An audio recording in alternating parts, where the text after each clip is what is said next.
quartier du Blanc-Mistron, c'est un lieu-dit qui est à cheval sur deux communes, en fait, qui est à cheval à la fois sur Crespin et sur Quiévrochin. En fait, le quartier de Blanc-Mistron, c'était certainement un des pôles industriels les plus développés du Valenciennois pendant longtemps. Il y a eu un bassin d'emploi qui est à peu près dans les meilleures années entre 8 000 et 12 000.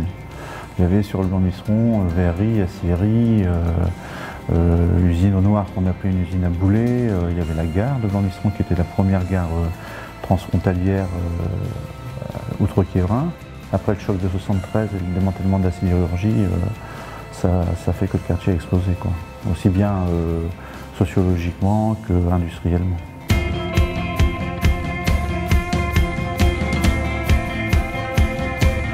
Suite à la visite de M. Borloo, de M. Potra, qui était préfet à l'époque, de M. Van Dierendonck et de M. Flamcourt, qui était maire, qui ont identifié ce quartier comme étant à rénover, dans la mesure où il était vraiment très paupérisé et avec un habitat dégradé. Et ça s'est enchaîné derrière, les prises de position de rénovation urbaine avec, à cette époque-là, M. Borloo a fait que quartier identifié, quartier après reconnu dans le corridor minier et finalement intégré dans le processus de norme.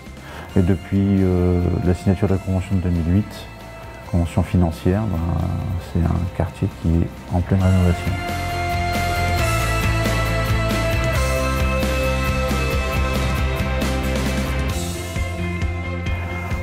Dans un premier temps, je pense que ça a été le grand projet de ville là, avant tout. Et puis quand c'est passé avec la création des métropoles, c'est tout naturellement que la CAVM a repris la main, au moins au niveau de l'ingénierie. De toute façon, en tant que commune, on n'était pas capable de supporter ça. Donc un grand merci pour les efforts qu'ils ont pu faire. Et puis franchement, avec des gens à l'écoute, compétents, moi je vous dirais, on n'aurait pas pu mener à bien ce projet si on avait été seul. C'est pas possible.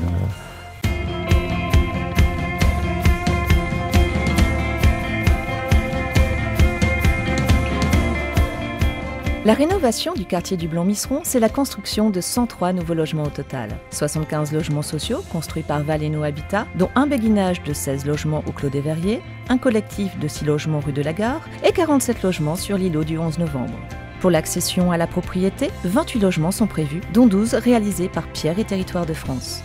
C'est aussi une nouvelle offre d'équipement sur le quartier, avec le complexe socio-éducatif et scolaire de Crespin et la future maison des services qui accueillera une crèche et d'autres activités, comme la maison de la politique de la ville du Sivom, de Crespin et Quiévrochin. Enfin, la rénovation du quartier passe par de nouveaux aménagements, comme par exemple la requalification et le prolongement de la rue de la Gare, ou encore l'aménagement de l'espace public du Clos des Verriers. Là, le but, c'est effectivement de dire on recrée un quartier où les gens seront bien ensemble, en phase, avec de la mixité sociale, avec des gens qui seront en accession, et puis également des personnes âgées qui ne seront pas isolées, au contraire, puisqu'ils seront vraiment au cœur même de tout ce qui est commerce, tout ce qui est maison de service et tout. Donc je pense qu'il y a vraiment une volonté de donner à ce quartier, comment on pourrait dire ça, un fonctionnement qui permette à tout le monde de s'y retrouver, quoi.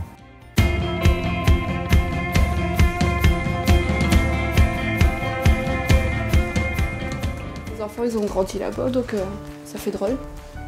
Mais sinon, il faut que ça change, parce que c'est quand même ancien. Mais on verra ce que ça donne après. Souvent, on s'invitait l'un et l'autre, entre amis, on passait des soirées. Il y avait beaucoup d'entraide aussi. Mais vu qu'il y avait des personnes plus âgées, c'était les plus jeunes qui allaient faire les courses, ou on se rendait des petits services entre voisins. Je tenais à remercier Valeno Habitat qui nous a retrouvé un beau logement. On est arrivé, tout était rénové, c'était neuf. On a juste à poser les meubles et à remettre en peinture et tapisser, c'était génial. Et puis on est dans un beau quartier, les enfants sont contents, ils sont tout près de l'école, on a tout ce qu'il faut à proximité et voilà. Et je leur dis un grand merci. Ah, catastrophe. Le ghetto, quoi. Hein, tous les crapus, tous les... Je peux dire d'autre. Et ici alors? Ah si, c'est impeccable.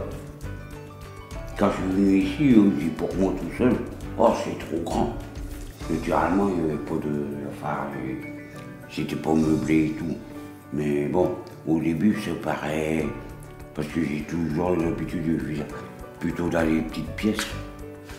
Quand on vit comme ça dans les grandes pièces, au début, Et surtout quand on est tout seul, hein, on leur dit que je pouvais faire une piste de danse. J'ai des bons souvenirs, mais j'ai toujours été embêté. J'aurais préféré avoir une maison normale parce que je vous dis, on ne pouvait pas bouger. On était serrés, la télévision est d'à côté, le frigidaire d'à côté. Je suis contente d'avoir déménagé. Qu'est-ce que vous avez de plus ici? J'ai une grande cuisine, j'ai une chambre à coucher, puis j'ai la baignoire, la salle de bain, que j'avais pas là-bas. Oui, je suis bien ici, bien installée. Bon, le premier jour que je suis arrivée, tout était formidable, l'ambiance des voisins, les gens, ils étaient tous accueillants et tout ça.